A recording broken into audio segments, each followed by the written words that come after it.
Perkenalkan, nama saya Salman Zulilmi Al-Islami, kelas 12 MIPA 1, sekolah SMA 1 Tempe.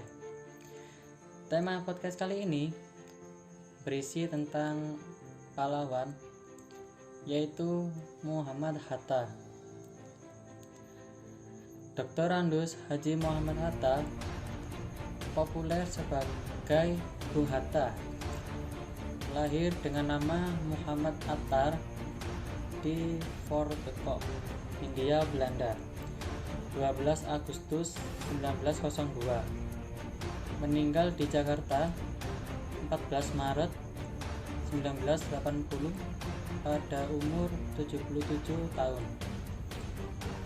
Ia adalah negarawan dan ekonom Indonesia yang menjabat sebagai Wakil Presiden Indonesia pertama. Ia bersama Soekarno memainkan peranan sentral dalam perjuangan kemerdekaan Indonesia dari penjajahan Belanda, sekaligus memproklamirkannya pada 17 Agustus 1945. Ia pernah menjabat sebagai Perdana Menteri dalam Kabinet Hatta I, Hatta II, dan RIS. Pada 1956, ia mundur dari jabatan Wakil Presiden karena berselisih dengan Presiden Soekarno. Hatta dikenal akan komitmennya pada demokrasi. Ia mengeluarkan maklumat yang menjadi tonggak awal demokrasi Indonesia. Di bidang ekonomi, pemikiran dan sumbangsinya terhadap perkembangan koperasi.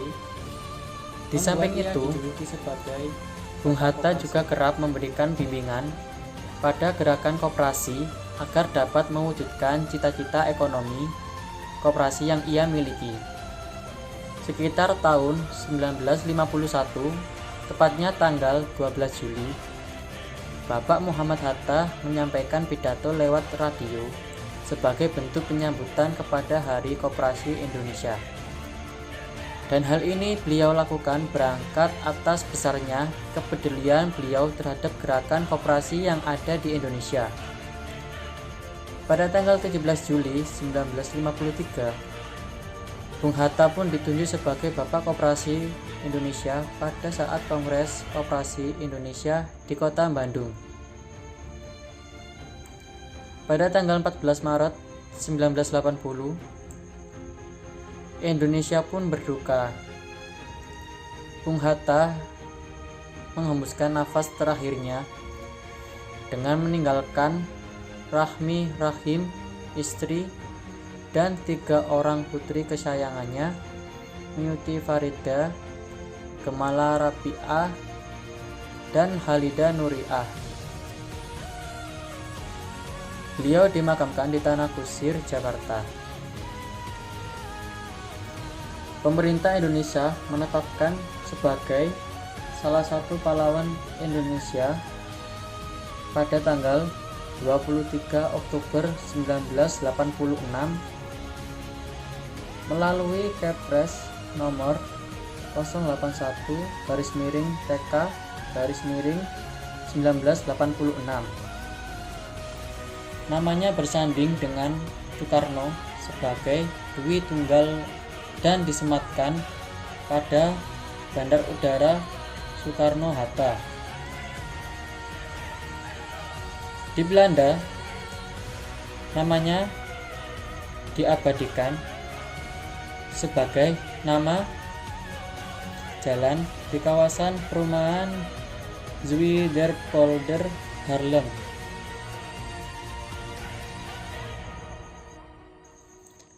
Mungkin itu yang bisa saya sampaikan.